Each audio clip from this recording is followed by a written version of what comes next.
आपण नाव देतो का सगळ्यांना? या ठिकाणी महाराष्ट्र राज्याचे उपमुख्यमंत्री आदरणीय अजितदादा पवार यांच्या अकाली जाण्याने आपण सर्व दुःखी आहोत, व्यथित आहोत. कारण की एवढ्या मोठ्या ताकदीचा नेता अगदी स्वप्नागत आपल्यातून निघून जाणे ही फार आपल्यासाठी दुःखाची गोष्ट आहे, आपल्या सर्वांसाठी. कारण या महाराष्ट्र राज्याचे विविध पदं भूषवलेले महाराष्ट्र राज्याच्या मंत्रिमंडळामध्ये अनेक वर्ष ज्यांनी विविध खात्यांची धुरा वाहिली आणि ती धुरा सक्षमपणे पाळणे, त्या सर्व खात्यांना एक न्याय देणे हे अजितदादांनी केलं. महाराष्ट्र राज्याचे 6 वेळा उपमुख्यमंत्रीपद भूषवणं, त्याचबरोबर अर्थ खात्यासारखं एक सक्षम खातं सांभाळणं हे कुण्या साध्या व्यक्तीचं काम नव्हे. अत्यंत अभ्यासू, परखड बोलणं आणि निर्णय क्षमता ज्यांच्यामध्ये होती असे अजितदादा आपल्यातून निघून गेले ही फार शोकाची बाब आहे. म्हणून बंधूंनो, या ठिकाणी शिवसेना कामगार सेनेच्या वतीने, माझ्या शिवसेना परिवाराच्या वतीने मी दिवंगत अजितदादा पवार यांना भावपूर्ण श्रद्धांजली अर्पित करतो. त्यांना चिर शांती लाभो अशी परमेश्वरावर प्रार्थना करतो आणि इथेच थांबतो. जय महाराष्ट्र. ओम शांती. आई जय स्वामी. आई चला तुम्ही बाहेर या.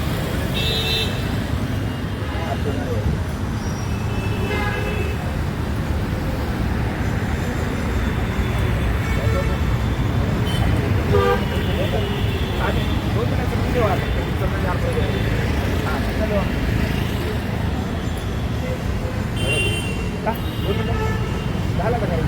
सर्दी वाटा ना बोलतोय ना.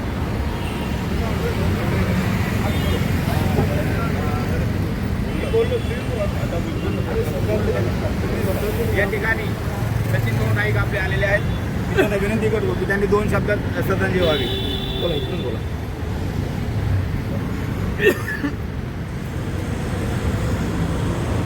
सर्वसामान्य जनतेचा आवाज ऐकणारा नेता,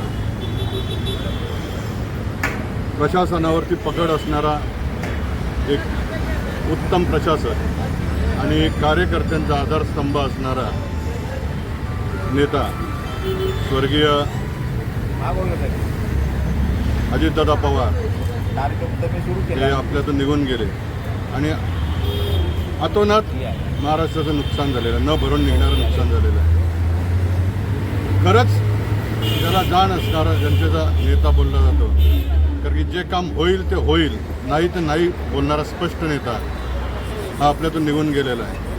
महाराष्ट्राचं नुकसान झालेलं आहे आणि सर्वसामान्य कार्यकर्त्यांचा खरा आधारस्तंभ हरवलेला आहे. मी सचिन नाईक व माझ्या कुटुंबियातर्फे व शिवसेना पक्षातर्फे मी त्यांना भावपूर्ण श्रद्धांजली वाहतो. काय करतो बोलतात? बरं, ठीक आहे. अजून कोणी बोलणार आहे? जयशंकर बोलणार आहे. मी सर्वांना विनंती करतो आपल्याला दादांना श्रद्धांजली वाहण्यासाठी 2 मिनटं एकच ऐकून घ्या. 2 मिनटं स्तब्ध उभं राहायचं आहे आणि त्यानंतर माझे आपले जेवढे जमलेले सर्व आदरणीय सर्व कार्यकर्ते, शिवसेनेचे कार्यकर्ते, दादांचे चाहते आहेत. गेल्या 28 तारखेला महाराष्ट्र राज्याचे उपमुख्यमंत्री दिवंगत अजितदादा पवार यांचं अपघाती निधन झालं. या निधनामुळे महाराष्ट्राचं कधी न भरून एवढं येणारं असं नुकसान झालेलं आहे. या महाराष्ट्र राज्याचा उपमुख्यमंत्रीपद भूषवत असताना एक अभ्यासू नेता,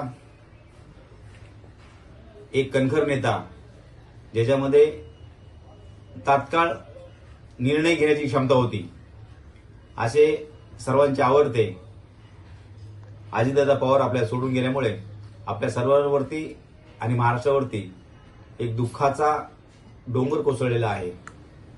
म्हणून आज वाशी येथे शिवसेना कामगार सेनेच्या वतीने दादांना आदरांजली सभेचं श्रद्धांजली वाहण्यासाठी आयोजन करण्यात आलं होतं. त्यामुळे शिवसेनेचे सर्वच पदाधिकारी, सर्वच आमचे कामगार बंधू त्या ठिकाणी उपस्थित झाले होते दादाला आदरांजली वाहण्यासाठी. शिवसेनेच्या वतीने, सर्व शिवसेनेच्या परिवाराच्या वतीने दादांना आम्ही आदरांजली अर्पण करतो आणि त्यांच्या आत्म्यास चिरशांती लाभो अशी आम्ही ईश्वराचरणी प्रार्थना करतो.